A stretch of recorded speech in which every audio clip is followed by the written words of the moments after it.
বাচ্চাগুলো ক্ষুধার যন্ত্রণায় কাতরায় আর চিল্লায় চিল্লায় কাঁদে। বাচ্চাদেরকে কোনোভাবে একটু বুঝ দেওয়ার জন্য চুলার মধ্যে আগুন ধরাইয়া একটুখানি পানি পেয়ালার মধ্যে নিয়া পাতিলার মধ্যে নিয়ে চুলার মধ্যে জ্বালাই, বাচ্চাদেরকে বুঝাই, বাবা ঘুমাও, মা তোমাদের জন্য খানা রান্না করতেছি, খানা রান্না হয়ে গেলে তোমাদেরকে ঘুম থেকে জাগাবো। হযরত ওমর সব দাঁড়িয়ে দাঁড়িয়ে কথাগুলো শুনতেছে। মহিলা বলে, শোনো যুবক, এই বাচ্চারা ঘুম ভেঙে গেলে আবার কান্না করে, আবার কোনোভাবে বুঝ দিয়ে ঘুমাই, ঘুম পাড়াই। এই বাচ্চাগুলো আজকে কতদিন ধরে না খাওয়া, প্রচন্ড না খেয়ে থাকার কারণে আমার স্তন পর্যন্ত টেনে গিয়েছে। ছোট বাচ্চাটা আমার দুধের বাচ্চা, এই বাচ্চাটা পর্যন্ত খানা পায় না, বাচ্চাটা খানা পায় না। এবার যুবককে লক্ষ্য করে মহিলা ডেকে বলে, যুবক শোনো রে, আমার কোনো বাচ্চা যদি ক্ষুধার যন্ত্রণায় মারা যায়, ওমর যে আমার খবর নিতে আসলো না, আমি কিয়ামতের ময়দানে ওমরের গলার মধ্যে রশি লাগাইয়া আল্লাহর সামনে হাজির করব। কিয়ামতের ময়দানে আমি ওমরের হাতটা ধরে আল্লাহর সামনে আসামির কাঠ গড়ায় দাঁড় করায় দেব, আর বলবো, আল্লাহ এতদিন শাসন করেছে ওমর, আমি একজন বৃদ্ধা মহিলা, আমার স্বামী নাই, আমার সন্তান নাই, মানুষের বাড়িতে কাজ করে করে খাওয়ার মতো সাধ্য আমার নাই, কিন্তু ওমর আমার কোনোদিন খবরটুকু পর্যন্ত নেয় নাই। হযরত ওমর রাদিয়াল্লাহু আনহু মদিনা থেকে সিরিয়ায় গিয়েছেন সফরে, রাষ্ট্রীয় সফরে। হযরত ওমরের একটা চমৎকার অভ্যাস ছিল, রাতের অন্ধকারে একা ঘুরে ঘুরে মানুষের খোঁজ খবর নিতেন। রাতের অন্ধকারে এক বুড়ি মহিলার দরজার সামনে গিয়ে দাঁড়িয়েছেন, তাকিয়ে দেখেন বুড়ি মহিলা, জোনাকি রাত, হালকা হালকা আলো, দরজার সামনে বিষণ্ণ মন নিয়ে এরকম হাত মুখে দিয়ে বসা। হযরত ওমর গিয়ে সালাম দিলেন, আসসালামু আলাইকুম ওয়া রাহমাতুল্লাহ। মহিলা কয়, ওয়া আলাইকুম আসসালাম ওয়া রাহমাতুল্লাহ। হযরত ওমর বলেন, মা আপনি কেমন আছেন? মহিলা বলে, যেই দেশের শাসক ওমর, সেই দেশে ভালো থাকা যায়নি। কি বলছে? যেই দেশের শাসক ওমর, সেই দেশে আবার কেমনে ভালো থাকি? হযরত ওমর বলেন, মা কোনদিন কি ওমরকে দেখেছেন আপনি? কোনদিন কি সাক্ষাৎ হয়েছে আপনার সাথে? মহিলা কয়, কোনদিন দেখি নাই, আল্লাহ যেন কোনদিন ওর মুখ না দেখায়। হযরত ওমর বুঝলেন মহিলা বড় খেপা। কি হলো মাগো, কি ওমরের ব্যাপারে অভিযোগ? মহিলা ডেকে বলে, শোনো, তুমি যুবক মানুষ, তোমার কাছে বলি, তুমি এতদিন পরে আমার খোঁজ নিতে আসছো, কিন্তু এই দেশের শাসক ওমর এতদিন ধরে রাষ্ট্র পরিচালনা করে, শুনেছি এই রাস্তা দিয়ে বহুবার গিয়েছে, বহুবার এসেছে, কিন্তু একটা দিনের জন্য আমি মহিলা কেমন করে আছি, কি খাই না কি না খাই, কোনদিন আমার খবর ওমর নিতে আসে নাই। হযরত ওমর বলেন, আপনি তো অন্তত ওমর রে বলতে পারতেন। কয়, আমি বলবো কেন? আমি কেন কমু? আমি না খায়া থাকলে কি আল্লাহর সামনে আমার দাঁড়াইতে হবে? কিন্তু ওমরের কারণে আমি যে না খাওয়া, কিয়ামতের ময়দানে তো আল্লাহর সামনে জবাব দেয়া লাগবে। কে কয়? কে কয়? বুঝেন কার সামনে দাঁড়ায় কথা কইতেছে? বিশ্বের অন্যতম পরাশক্তি আমেরিকা যেদিন আবিষ্কার হয় নাই, চাইনিজ, জাপান, জার্মান তখন আবিষ্কার হয় নাই, হযরত ওমরের সামনে দাঁড়িয়ে মহিলা কথা বলে। এবার যুবকরে সাক্ষী রেখে বলে, যুবক তোমাকে সাক্ষী রেখে বললাম, ওমর যে আমার খবর নিল না, কিয়ামতের ময়দানে আমি ওমরের হাতটা ধরে আল্লাহর সামনে আসামির কাঠ গড়ায় দাঁড় করায় দেব, আর বলবো, আল্লাহ এতদিন শাসন করেছে ওমর, আমি একজন বৃদ্ধা মহিলা, আমার স্বামী নাই, আমার সন্তান নাই, মানুষের বাড়িতে কাজ করে করে খাওয়ার মতো সাধ্য আমার নাই, কিন্তু ওমর আমার কোনোদিন খবরটুকু পর্যন্ত নেয় নাই। কথাটা শুনে হযরত ওমর আমাকে আপনার সামনে যদি এমন কইতো তাহলে কি হইতো? জনগণ লয়ে কইতো আগে ফিডা পরে কমন গুলি করে দিত। অথচ হযরত ওমর রাদিয়াল্লাহু আনহুর চোখ দিয়ে পানি পড়তে আরম্ভ করেছে।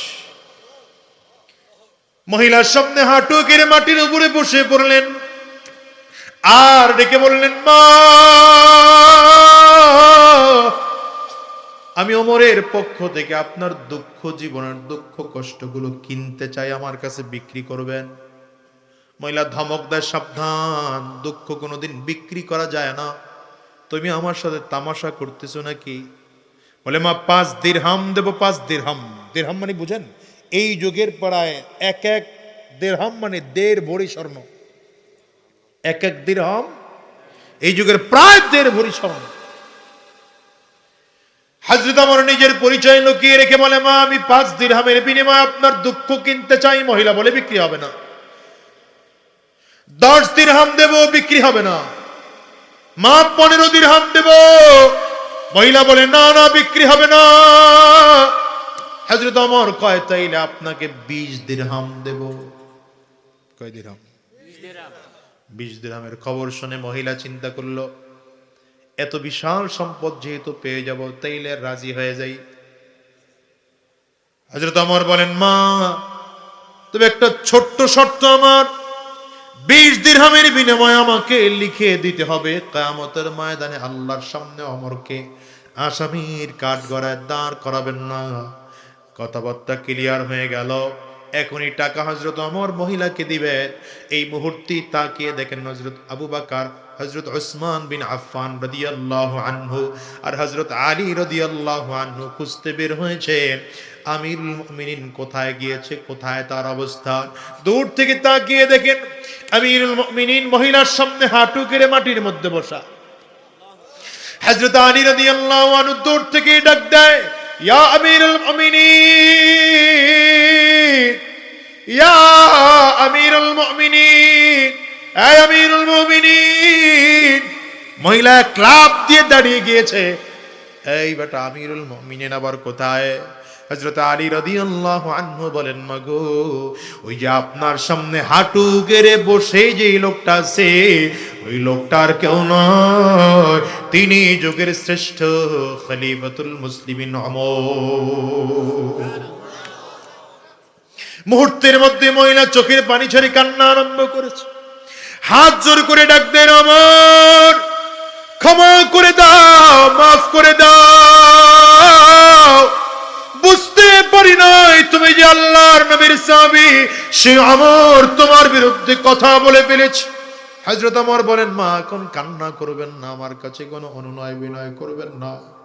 আগে আপনার সাথে আমার যে চুক্তি হলো, চুক্তির কাজটা আগে ক্লিয়ার করেন। নিজের পকেট থেকে 20 দিরহামের একটা পোটলা বের করে দিয়ে বললেন, মা, এটা আগে রেখে দেন, আমাকে লিখে দেন, কিয়ামতের ময়দানে আল্লাহর সামনে আমার বিরুদ্ধে অভিযোগ দায়ের করবেন না। নিজের চাদরটা ছিঁড়েছেন, চাদরের একটা কিনারা মহিলার হাতে দিয়েছেন, কলম দিয়েছেন মহিলার হাতে, মা, এটা দিয়ে লিখে দেন, 20 দিরহামের বিনিময়ে আমার জীবনের সব দুঃখগুলো ওমরের কাছে বিক্রি করে দিলাম। কিয়ামতের ময়দানে ওমরের বিরুদ্ধে আল্লাহর সামনে দাঁড় করাইয়া কোন অভিযোগ নিয়ে দাঁড়াবো না। হযরত ওমর লেখা নিলেন মহিলার মাধ্যমে। লেখাইয়া এই কাপড়ের টুকরাটা হযরত আলী রাদিয়াল্লাহু আনহু হাতে দিলেন আর দিয়ে বললেন, ভাই, যদি আমি তোমার আগে জমিন থেকে বিদায় হয়ে যাই, আমার কাফনের কাপড়ের মধ্যে ছোট্ট কাপড়ের টুকরাটা দিয়ে দিবা। কেন দিবা? কিয়ামতের ময়দানে যেদিন আল্লাহর সামনে দাঁড়াইব, আল্লাহর সামনে যদি মহিলা আমার বিরুদ্ধে অভিযোগ দায়ের করে, আমি সেদিন লেখাটা ধরব, মালিক,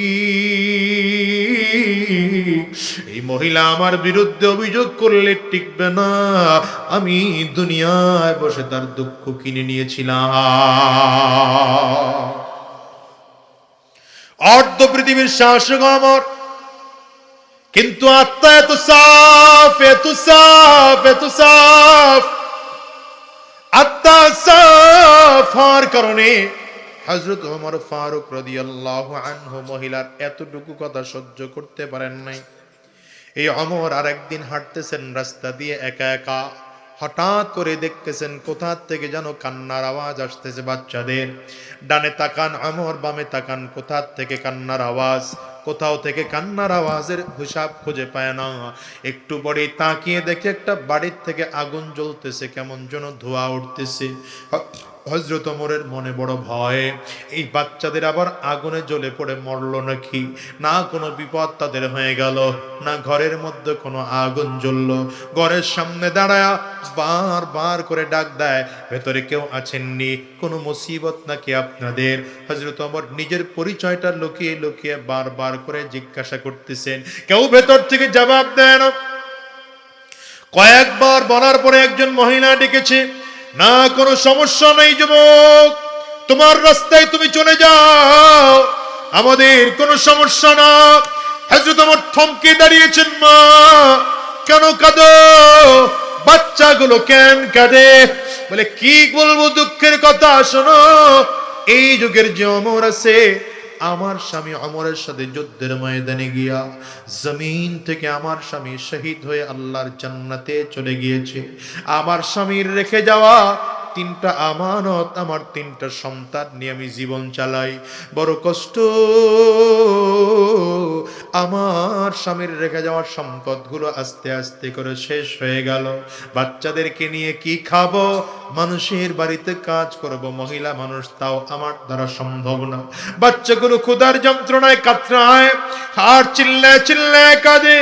বাচ্চাদেরকে কোনোভাবে একটু বুঝ দেওয়ার জন্য চুলার মধ্যে আগুন ধরাইয়া একটুখানি পানি পেয়ালার মধ্যে নিয়া, পাতিলার মধ্যে নিয়ে চুলার মধ্যে জ্বালাই, বাচ্চাদেরকে বুঝাই, বাবা ঘুমাও, মা তোমাদের জন্য খানা রান্না করতেছি, খানা রান্না হয়ে গেলে তোমাদেরকে ঘুম থেকে জাগাবো।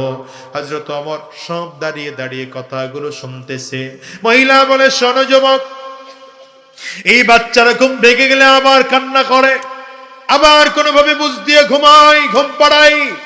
এই বাচ্চাগুলো আজকে কতদিন ধরে না খাওয়া, প্রচন্ড না খেয়ে থাকার কারণে আমার স্তন পর্যন্ত টেনে গিয়েছে। ছোট বাচ্চাটা আমার দুধের বাচ্চা, এই বাচ্চাটা পর্যন্ত খানা পায় না, বাচ্চাটা খানা পায় না। এবার যুবককে লক্ষ্য করে মহিলা ডেকে বলে, যুবক শোনো রে, আমার কোনো বাচ্চা যদি ক্ষুধার যন্ত্রণায় মারা যায়, ওমর যে আমার খবর নিতে আসলো না, আমি কিয়ামতের ময়দানে ওমরের গলার মধ্যে রশি লাগাইয়া আল্লাহর সামনে হাজির করব। হযরত ওমর ডাকে বলেন, মা আপনি চিনেন ওমরের? বলে, না চিনি নাই। ওমরের কাছে কোনদিন খবর কি পৌঁছেছেন? বলে, না না, ওমরের কাছে আমি খবর দেই না। তবে ওমর কি জানে না আমার স্বামী ওমরের সাথে যুদ্ধের ময়দানে গিয়া জমিন থেকে বিদায়, ওমর তো আমার খবর নিতে আর এলো না। হযরত ওমর কোনো কথা বলে না, চোখ দিয়ে পানি ফেলে কান্না শুরু করেছে। মহিলার দরজা দিয়ে বের হয়ে বাইতুল মালের সামনে চলে আসছে। দারোয়ানরে ডাক দিয়া বলে, দারোয়ান তাড়াতাড়ি কর, দরজাটা খুলে দে। দরজা খুলে দেওয়া হলো। আটার বস্তার টান দিয়া হযরত ওমর মাথায় উঠাইয়া পাগলের মতো করে দৌড়ায়। খাদিম আসলাম রে ডাক দে, তাড়াতাড়ি কর, একটুখানি গোশত আটা গোশত বোনা লইয়া পেয়ালার মধ্যে করে আমার সাথে আয়। লোকজন ডাক দেয়, কেন আপনাকে আটার বস্তা নিয়ে যেতে হবে? কোন ঠিকানায় পাঠাবেন? ঠিকানা আপনি আমাদেরকে দেন, আমরা ঠিকানায় পৌঁছিয়ে দেব। হযরত ওমরকে আমারে ছাড়ো, আমার আটার বস্তা নিজেকে নিতে দাও, কারণ কিয়ামতের ময়দানে যদি ওমরের গলার মধ্যে রশি লেগে যায়, সেদিন তোমাদের কাউকেও পাবো না, পাবো না, পাবো না।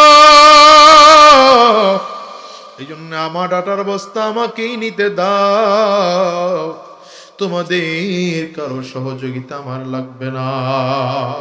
হযরত ওমর নিয়ে রওনা করলেন। খাদেম আসলাম পেছনে পেছনে যায়, মহিলার বাড়ির সামনে নিয়ে আটার বস্তা রাখলেন। খাদেমকে বললেন তাড়াতাড়ি করো, চমৎকার করে আটা গড়ে রুটির খামিরা বানায় রুটি বেলতে শুরু করো। হযরত ওমর গিয়া চুলার কাছে গিয়েছেন আগুন ধরানোর জন্য। আরে মহিলা দূর থেকে তাকিয়ে তাকিয়ে দেখে মহিলা আগুন ধরাইতে চায়, হযরত ওমর বারবার করে আগুন নিভে যায়, আবার ধরাইতে যায়, আবার আগুন নিভে যায়, আবার ধরাইতে যায়, আবার নিভে যায়। মুখটা বারবার চুলার মধ্যে ঢুকিয়ে ফু দেয়, ধোঁয়ার কারণে চোখটা লাল হয়ে গেছে, চোখ দিয়ে পানিগুলো টপ টপ করে পড়ে। মহিলা দূর থেকে তাকিয়ে তাকিয়ে সব দেখতেছে। এমন দয়াবান মানুষটা কে, কোথা থেকে আসলো, এত বড় চমৎকার ভালো মানুষ।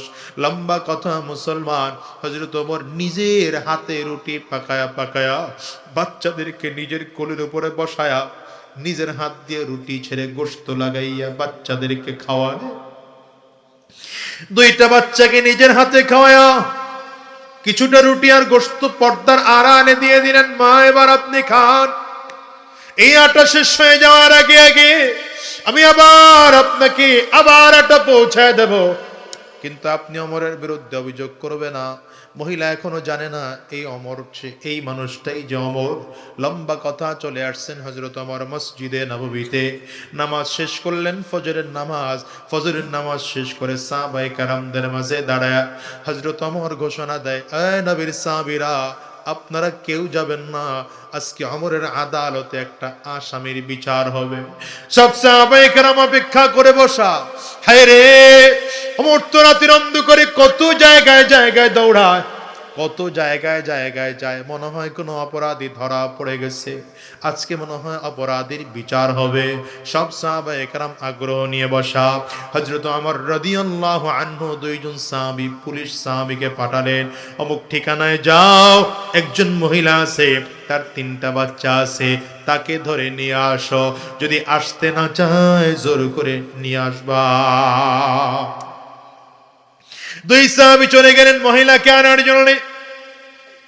মহিলাকে নিয়ে আসছে হযরত ওমরের দরবারে। মহিলা আগায়, আবার পেছন দিকে যায়, আবার সামনের দিকে আগায়, আবার পেছন দিকে যায়। হযরত ওমর দূর থেকে দাঁড়িয়ে দেখতেছে। হযরত ওমর তখন মসজিদ নববীর মেম্বরে বসা। মহিলা দূর থেকে তাকিয়ে দেখে গতকালকে রাতের বেলায় চুলায় আগুন ধরানোর জন্য যে মানুষটা বারবার করে চুলার মধ্যে মুখ লাগায় ফু দিতেছিল, ওই মানুষটাকেই তো মনে হয় মসজিদে নববীর মেম্বরের মধ্যে বসা।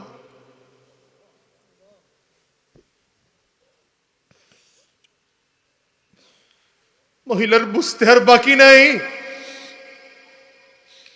এটাই তো তাইলে রাতের বেলায় ওমর ছিল। ওমর মসজিদে নববীর বারান্দায় দাঁড়ায় হাত জোর করে কাঁদে আর বলে, ওমর রে ক্ষমা করে দেন, মাফ করে দেন, আপনি যে ওমর, আপনার বিরুদ্ধে কথা বলে ফেলেছে, আমাকে ক্ষমা করে দেন। হযরত ওমর কোনো জবাব দেয় না, হাসেও না, একটু একটু করে দাঁড়ায় ধীরে ধীরে সামনের দিকে আগাইতেছে। সাহাবায়ে কেরাম তাকিয়ে তাকিয়ে দেখেন মনে হয় যেন একটা পাথর সামনের দিকে আগাইতেছে। হযরত ওমর মহিলার সামনে দাঁড়িয়ে গেলেন, নিচের মাথার পাগড়িটা খুললেন, একটা বান নিজের গলার মধ্যে জড়াইয়া দিয়া আরেকটা পাগড়ির মাথা মহিলার হাতে দিলেন। এমা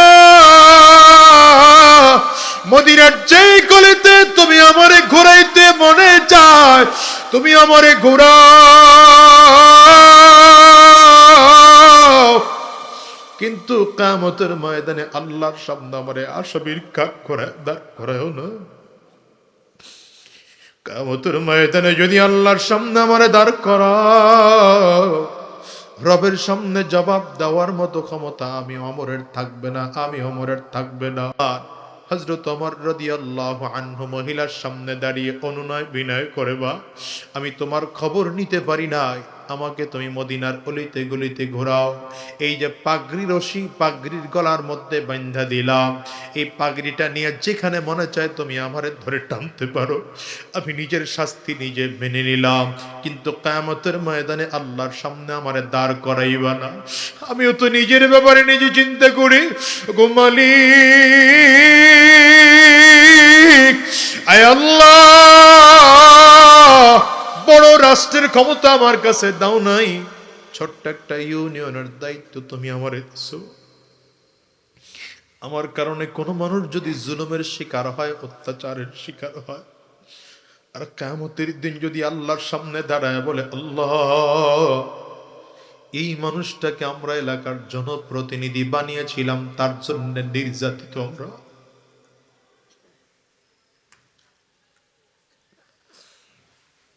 কিয়ামতের ময়দানে রবের সামনে দাঁড়ায় জবাবটা কি দেব?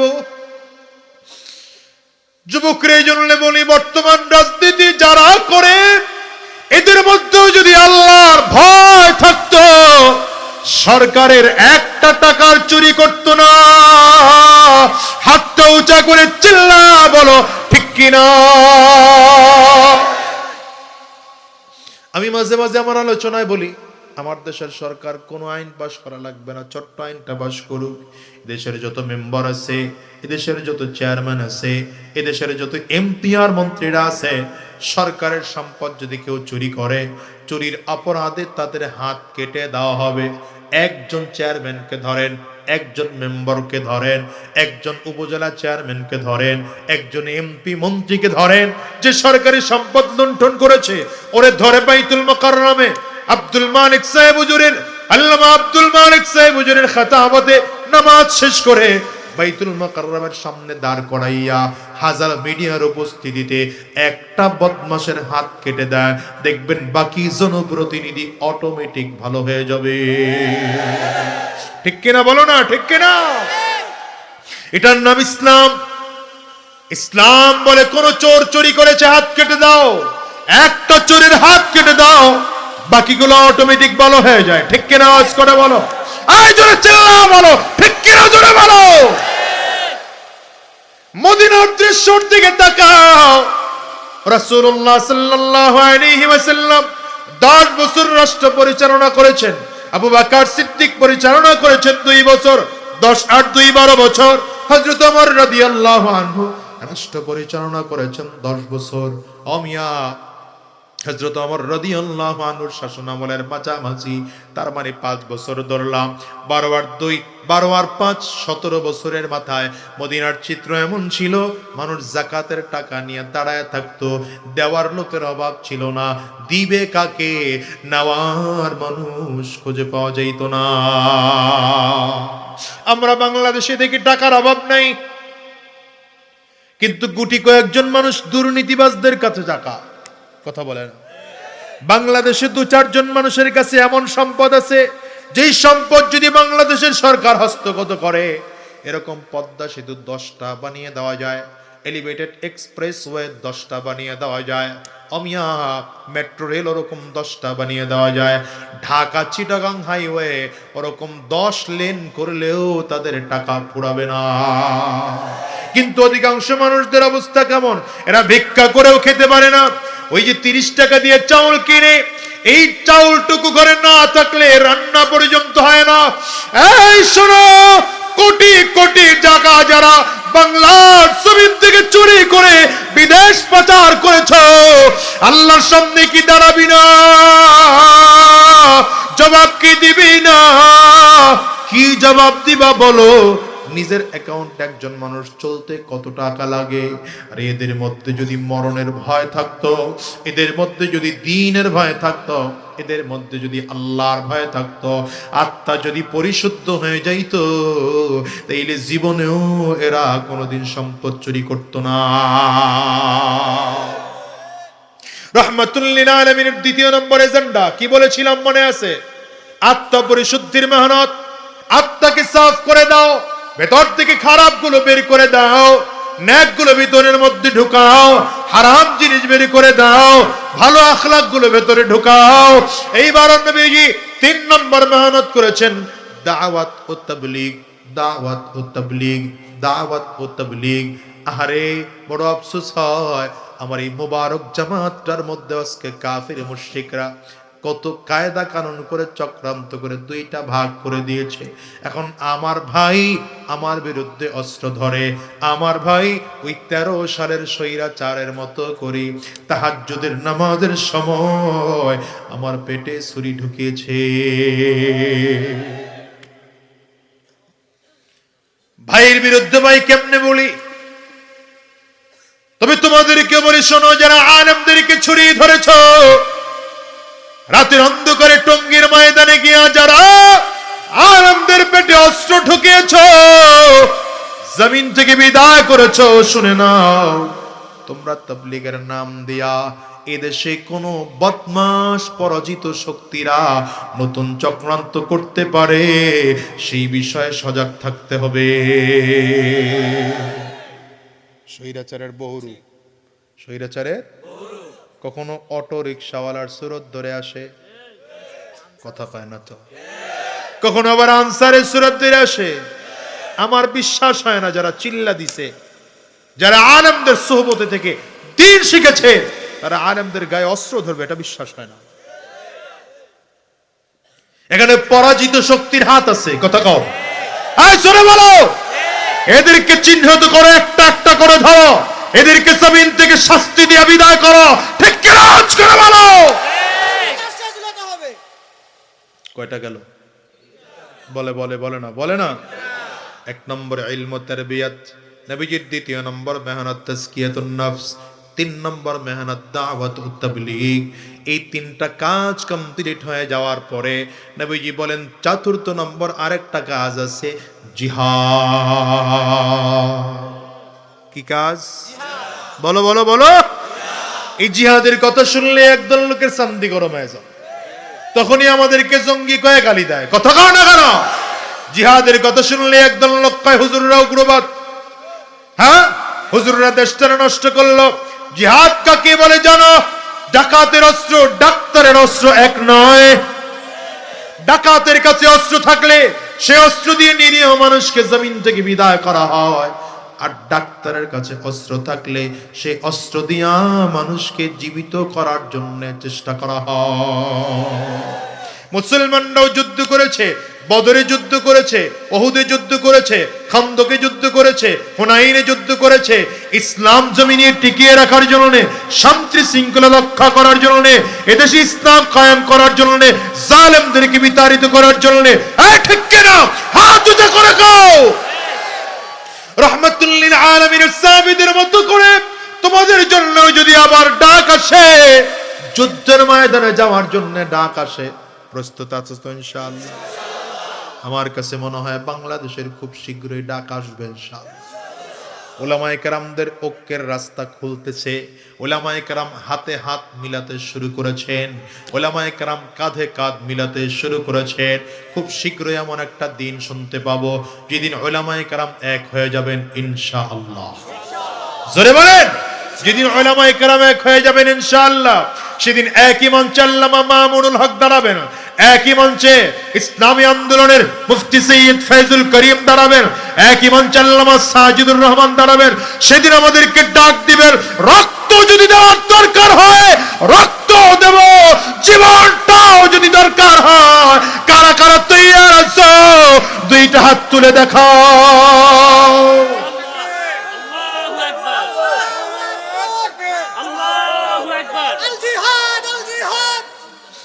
দুনিয়ার মুসলমানেরা, সাহাবায়ে কেরামদের মতো প্রস্তুত হয়ে যাও।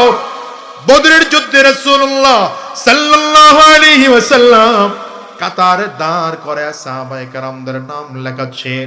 নবীজি তাকিয়ে দেখলেন এক পরিবার থেকে বাবাও দাঁড়িয়েছে, সন্তানও দাঁড়িয়েছে। নবী আমার ডেকে বললেন, শোনো, এক পরিবার থেকে 2 জনকে নেওয়া যাবে না, হয়তো বাবা যাইবা যুদ্ধের ময়দানে, নয়তো সন্তান যাইবা। এবার বাবা নিজের সন্তানকে ডাক দিয়া বলে, শোনো বাবা, তোমার 9টা বোন ঘরের মধ্যে আছে, আমি বৃদ্ধ মানুষ, যুদ্ধের ময়দানে যাই, আমি শহীদ হয়ে আল্লাহর জান্নাতে চলে যাই। সন্তান দাঁড়ায় বলে, বাবা 9টা মেয়ে তো আমার নয়, 9টা মেয়ে তোমার, তুমি যুদ্ধের ময়দানে যাইয়া লাভ নাই, তুমি বৃদ্ধ মানুষ, আমাকে পাঠাও, আমি যুদ্ধের ময়দানে যাব, ইসলামের জন্য যুদ্ধ করে করে শহীদ হইয়া আমি আল্লাহর জান্নাতে যাব। দুজন বাবার সন্তান কথা বলতেছে, হঠাৎ করে বাবা দাঁড়িয়েছে, সন্তান শোনো, এটা জান্নাতে যাওয়ার ব্যাপার, তুমি আমার কলিজার টুকরা সন্তান হতে পারো, জীবনের মায়া মোহাব্বত ভালোবাসা তোমাকে দিতে পারি, কিন্তু তুমি আমার আগে জান্নাতে যাইবা, এখানে ছাড় দিতে পারি না, আমার মনটায় চায় আমি আগে জান্নাতে যাব। ছোট্ট বাচ্চা ডেকে বলে, বাবা যদি ব্যাপারটা এমন হয় তাহলে তুমি যে আমার আগে জান্নাতে যাইবা আমিও ছাড় দিতে পারি না। মুসলমান সাহাবায়ে কেরামদের কত মায়া নবীর জন্য, ইসলামের জন্য কত মায়া। রাহমাতুল লিল আলামিনের কাছে মহিলা আসছে, একজন বাচ্চা নিয়ে আসছে, নবী আমার এই বাচ্চাটাকে যুদ্ধে নিয়ে যান। নবী আমার ডেকে বলে, ছোট্ট বাচ্চাকে যুদ্ধের ময়দানে নিয়ে কি করব, ও তো যুদ্ধ করতে পারবে না, আমার কোনো সহযোগিতাও করতে পারবে না। মহিলা কান্না করে আর বলে, নবী আমার ঘরে স্বামী নাই, আমার বড় কোনো ছেলে নাই, বড় কোনো ভাই নাই, যুদ্ধের ময়দানে আমি মহিলা মানুষ যাব সেটাও পারি না, আমার এই বাচ্চাটাকে আপনার সাথে করে নিয়ে যান, যুদ্ধের ময়দানে নেবেন, কাফির গুলো যদি আপনাকে লক্ষ্য করে তীর গুলো মারে, আমার এই বাচ্চাটাকে তীরের সামনে ধরবে, আমার বাচ্চার গায়ে যেন এসে তীর লাগে, আপনি নবীর যেন কোনো ক্ষতি না হয়। ওই যে মুআজ আর মুআব্বিজ কত বাহানা করে যুদ্ধের ময়দানে গেল আপনারা জানেন। নবীজি তাবুর মধ্যে ডাকলেন, কিরে তোরা এত বাহানা করে কেন যুদ্ধের ময়দানে আসলি? দুইটা ভাই কান্না করে আর বলে, নবী আমার আপনার মনে আসেনি মদিনায় আপনি যেদিন ঢুকেছিলেন, আমরা মদিনার ছোট ছোট বাচ্চাগুলো আপনাকে আমন্ত্রণ নিমন্ত্রণ জানানোর জন্য দুই দিক দিয়ে আমরা কাতার করে দাঁড়িয়ে দাঁড়িয়ে কবিতা পড়েছিলাম, আপনি আমাদের মায়ায় উটের পিঠ থেকে লাফ দিয়ে নিচে নেমে গিয়েছেন, আমরা আপনাকে ঘেরাও করে ধরলাম, আপনি কান্না করেছেন আর বলেছেন, এই মদিনার ছোট ছোট বাচ্চারা তোরা আমার এত মোহাব্বত করো, জীবন ভর তোরা আমার এমন মোহাব্বত করবি নি। নবী আমরা দুইটা ভাই সেদিন বাচ্চাদের নেতৃত্ব দিচ্ছিলাম, আমরা দাঁড়িয়ে বলেছি, পয়গম্বর আমাদের জীবন থাকা সত্ত্বেও আপনি নবীর যাররা পরিমাণ ক্ষতি হইতে দেব না। আজকে শুনলাম মক্কা বদরের ময়দানে কাফির মুশরিকগুলো একত্রিত হইয়া আবু জাহালের নেতৃত্বে আপনাকে মারার জন্য আসে, আমরা দুইটা ভাই বাড়ির থেকে শপথ নিয়ে বের হয়েছি, হয়তো আবু জাহালকে দুনিয়ার থেকে বিদায় করব, নয়তো আমরা জমিন থেকে বিদায় হয়ে যাব, এছাড়া বাড়িতে ফিরে যাব না। নবী আমার দোয়া করে দিলেন, যাও। যুদ্ধ শুরু হয়ে গেল। আব্দুর রহমান বিন আউফ রাদিয়াল্লাহু আনহু বলেন, আমি দুই পাশে তাকিয়ে দেখি দুই পাশে আমার দুইটা বাচ্চা দাঁড়ানো। হায় রে, একটু বড় সন্তান হলে, যুবক মানুষ হলে তাদেরকে নিয়ে কাফিরদের বিরুদ্ধে যুদ্ধে নামতে পারতাম, কিন্তু ছোট ছোট দুইটা বাচ্চা, এদেরকে কেমন করে আমি যুদ্ধে কি করি? হঠাৎ করে বাচ্চা দুটো দাঁড়ায় বলেন, চাচা মক্কার আবু জাহল কোনটা আমরা চিনি না, একটু দেখায় দিবেন। বলে, তোমরা কি করবা? দেখায় দেন না, দেখায় দেন, বাকি কাজ আমরা করব। আব্দুর রহমান বিন আউফ বলেন, দেখায় দিলাম, ওই যে তাকায় দেখো, ঘোড়ার পিঠে সওয়ার হইয়া উঁচু করে করে জমিনের দিকে আগাইতেছে, এটাই হলো আবু জাহাল। দুইটা ভাইকে দেখা দিতে দেরি হয়, ছোট ভাইটা বড় ভাইয়ের দিকে তাকায়, বড়টা ছোট ভাইয়ের দিকে তাকায়, দুজন একসাথে দৌড় দিয়েছে। বড় ভাইটা ডেকে বলে, শোন, আমার পেছন দিকটা খেয়াল রাখবে, কেউ যেন আমার পেছন দিক থেকে এসে আক্রমণ না করে। সামনের দিকে আগে গিয়েছে মুআজ, যে উটের পিঠে ঘোড়ার পিঠে সওয়ার ছিল আবু জাহাল, আঘাত করেছে পায়ের উপরে। আবু জাহাল হুমড়ে খেয়ে জমিনের মধ্যে পড়ে যায়। হযরত মুআজ আর মুআব্বিজ রাদিয়াল্লাহু আনহুমা আবু জাহলের বুকের উপরে চড়ে বসেছে। আল্লাহর নামের দুশমনকে জমিন থেকে বিদায় করে দিল। লম্বা কথা, আবু জাহালের ছেলে ইকরামা পরবর্তীতে কালিমা পড়ে মুসলমান হয়েছে, কিন্তু বদরের যুদ্ধে সে মুসলমান ছিল না। হযরত মুআজের হাতের মধ্যে তরবারি দিয়ে আঘাত করেছে। আঘাতটা এত জোর, আঘাতের কারণে হাতটা কেটে যায়, চামড়ার সাথে হাতটা ঝুলতেছে। হযরত মুআজ হাতের দিকে তাকায় দেখেন হাতে জোর পাওয়া যায় না, কারণ হাড্ডি সহ কেটে গিয়েছে। শুধু চামড়ার সাথে হাতটা ঝুলে ডান হাত দিয়ে তরবারি ছেড়ে দিলেন, বাম হাত দিয়ে তরবারিটাকে উঠাইয়া সামনের দিকে কদম বাড়ায়। দেখে হাতের কারণে বড় ব্যথা হয়, হাতটা নড়ে, হাতের কারণে বড় ব্যথা হয়। বাম হাতের থেকে তরবারি ছেড়ে দিয়া বাম হাত দিয়ে ডান হাতটাকে টেনে ধরে পায়ের নিচে ঢুকিয়ে দিয়েছে।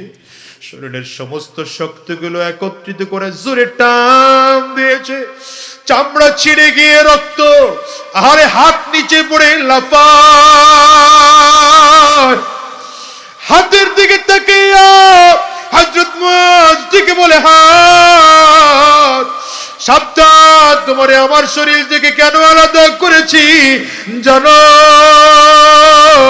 কিয়ামতের ময়দানে নাকি আল্লাহ তাআলা জবানটারে বন্ধ করে দিবে। সেদিন হাত কথা বলবে, পা কথা বলবে, অঙ্গ প্রত্যঙ্গ কথা বলবে। তুমি কিয়ামতের ময়দানে আল্লাহর সামনে দাঁড়ায়া বলবা, তোমার নবীর জন্য, ইসলামের জন্য, আল্লাহর মুহাব্বতে, নবীর মুহাব্বতে শরীর থেকে আলাদা করে দিয়েছি। ওরে দুনিয়ার যুবক, কয়দিন বাঁচবা দুনিয়ায় বলো? আজ আসি আগামী কালকে দুনিয়ায় বাঁচবো এমন কোনো গ্যারান্টি নাই। হিসাবটা মিলাও। আজরাইল পেছনে ঘুর ঘুর ঘুর ঘুর ঘুর ঘুর করে ঘুরে, কোন দিন জানি মালিকের আদেশ হয়, আর কোন দিন জানি আজরাইল সামনে এসে দাঁড়িয়ে যায়। গুনাহগারের সামনে যখন আজরাইল দাঁড়িয়ে যাবে, গুনাহগার তাকিয়ে দেখবে আজরাইলের এক হাত পূর্ব প্রান্তে দেখা যায়, এক হাত পশ্চিম প্রান্তে দেখা যায়। আজরাইলের পা দুইটা জমিনে, মাথা সাত আসমানের উপরে দেখা যায়।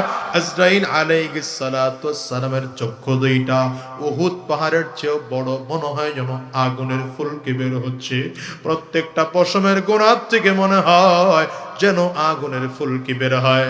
আজরাইল আলাইহিস সালাতু ওয়াস সালামকে দেখা শরীরের 360টা মুকামের মধ্যে রূহটা দৌড়াইতে থাকবে। রূহটার মধ্যে আজরাইল আলাইহিস সালাতু ওয়াস সালাম এত জোরে থাপা মারবে, কলিজার রগগুলো টাস টাস করে ছেড়ে যাবে। ওরে যুবক, মরতে তো হবেই, আজ মরবো নয়তো দুদিন পরে মরবো। তবে ইসলামের জন্য যদি জীবন দিয়ে জমিন থেকে বিদায় হতে পারে, আল্লাহ বলেন ওটা মরণ নয়, ওটাকে মরণ বলে না, বরঞ্চ জিন্দা। ওরে দুনিয়ার মুসলমানেরা, ইসলামের জন্য, ঈমানের জন্য, কোরআনের জন্য যদি মরতে হয়, তৈয়ার কারা কারা আছো? দুইটা হাত উঁচু করে আল্লাহকে দেখাও। আল্লাহ তুমি কবুল করে নাও, আল্লাহ তুমি কবুল করে নাও। এই মানুষগুলো হাত উঁচু করেছে, আল্লাহ নবীর 4 এজেন্ডার কথাগুলো শুনলাম। সর্বশেষ ইসলামকে সর্বোচ্চ চড়ায় পৌঁছানোর জন্য যত ধরনের চেষ্টা, ফিকির, মেহনত লাগে, তাতে যদি আমাদের রক্ত দেয়া লাগে দেব, আমাদের জীবনটাও দেয়া লাগে দেব। আল্লাহ এই বাংলাদেশ আগামীর ইসলামের দেশ বানিয়ে দাও, আগামীতে বাংলাদেশ কোরআনের দেশ বানিয়ে দাও, আগামীতে বাংলাদেশ উলামায়ে কেরামদের দেশ বানিয়ে দাও। জালিম মুক্ত দেশ করো, আয় আল্লাহ, জালিম মুক্ত দেশ করো। আল্লাহ তুমি কবুল করে নাও। আওয়াজ করে বলো আমিন। আলহামদুলিল্লাহি রাব্বিল আলামিন, আলহামদুলিল্লাহি রাব্বিল আলামিন, আলহামদুলিল্লাহি রাব্বিল আলামিন। والصلاة والسلام على سيد الأنبياء والمرسلين। দয়ার মালিক, তোমার গোলামদের দিকে তাকিয়ে দেখো, তোমার গোলামেরা চোখের পানি ফেলে কেউ কান্না করে। এই মজলিসে কারো ঘরে মা নাই, কারো ঘরে বাবা নাই, কারো ঘরে আব্বা আম্মা দুইজনের কেউ নাই। আল্লাহ, আমরা মায়ের চোখের পানি ফেলে কাঁদি, কেউ বাবা হারিয়ে চোখের পানি ফেলে কাঁদে। আল্লাহ, যাদের আব্বা আম্মা জমিন থেকে বিদায় নিয়ে চলে গেছে, মেহেরবানি করে আব্বা আম্মার কবরগুলো জান্নাতের টুকরা বানিয়ে দাও। মেহেরবানি করে আব্বা আম্মার কবরগুলো জান্নাতের টুকরা বানাও। হায় আল্লাহ, মা যার এই হাত মাটির নিচে ঘুমায়, খবর নিতে পারি না। লক্ষ লক্ষ মাইল দূরে, হাজার হাজার মাইল দূরে সন্তান আমেরিকায় থাকে, চাইনিজ, জাপান, জার্মান থাকে, ইন্টারনেট, টেলিফোন, ফ্যাক্সের মাধ্যমে খবর নেওয়া যায়। কিন্তু তোমার আমার মা বাড়ির দরজার সামনে আড়াই হাত মাটির নিচে ঘুমায়, কলিজার টুকরা মায়ের খবর নিতে পারি না। দুঃখিনী মা ওখানে বসে বসে হয়তো সন্তানের দিকে তাকিয়ে আছে। এর সন্তান, একটু সূরা ফাতিহা পড়, সূরা ইখলাস পড়, আমি মায়ের কাছে একটু পৌঁছে দে। ও দুনিয়ার মুসলমানেরা, চোখের পানি ফেলে কান্না করো আর মায়ের জন্য দোয়া চাও। যাদের মা নাই, বাবা নাই, আব্বা আম্মার জন্য দোয়া চাও। আয় আল্লাহ, যাদের আব্বা আম্মা জমিন থেকে বিদায় নিয়েছে, আব্বা আম্মার কবরগুলো জান্নাতের টুকরা বানিয়ে দাও। আয় আল্লাহ, যাদের আব্বা আম্মা বেঁচে আছেন, হায়াত বাড়িয়ে দাও। আয় আল্লাহ, যাদের আব্বা আম্মা বেঁচে আছেন, হায়াত বাড়িয়ে দাও।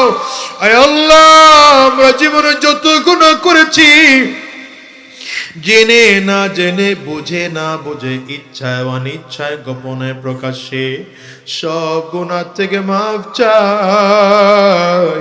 মেহেরবানি করে জিন্দেগির গুনাহ মাফ করে দাও। আল্লাহ, আজকের এই মাহফিলকেও কবুল করে নাও। রব্বে কারীম, আজকের এই মাহফিলকেও কবুল করে নাও। আজকের এই মাহফিল করতে গিয়ে যারা টাকা পয়সা, মেধা, শ্রম, বুদ্ধি দিয়ে সহযোগিতা করেছেন, প্রত্যেককে তুমি কবুল করে নাও। আয় আল্লাহ, আজকের এই মাহফিল কানা এলাকাবাসীর জন্য হিদায়াতের জারিয়া বানিয়ে দাও।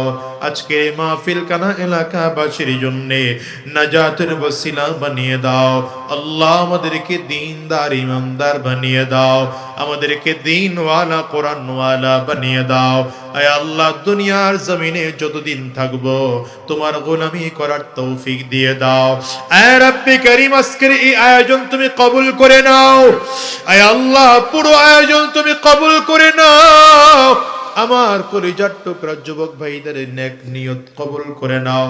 আজকের এই মাহফিল করতে গিয়ে যারা টাকা পয়সা, মেধা, শ্রম, বুদ্ধি দিয়ে সহযোগিতা করলেন, প্রশাসনের ভাইয়েরা, জনপ্রতিনিধিরা, মাইক, লাইট, স্টেজ, প্যান্ডেলের দায়িত্ব যারা পালন করেছে, আল্লাহ, প্রত্যেককে তুমি কবুল আর মঞ্জুর করে নাও। রব্বে কারীম, আলোচনার মধ্যে যা ভুল ত্রুটি হলো, মেহেরবানি করে মাফ করে দাও। সেই কথাগুলোর উপরে আমাদের আমল করার তৌফিক দিয়ে দাও। আয় আল্লাহ, আমাদেরকে দীনদার ইমানদার বানিয়ে দাও। আয় আল্লাহ, পুরো এলাকাটাকে তুমি হেফাজত করো, বিশেষ করে বাংলাদেশকেও হেফাজত করো। উলামায়ে কেরামদেরকে এক ও নেক হওয়ার তৌফিক দিয়ে দাও। উলামায়ে কেরামদেরকে এক ও নেক হওয়ার তৌফিক দিয়ে দাও। সুবহানা রাব্বিকা রব্বিল ইজ্জাতি আম্মা ইয়াসিফুন ওয়া সালামুন আলাল মুরসালিন ওয়ালহামদুলিল্লাহি রাব্বিল আলামিন। আসসালামু আলাইকুম ওয়া রাহমাতুল্লাহি ওয়া বারাকাতুহু।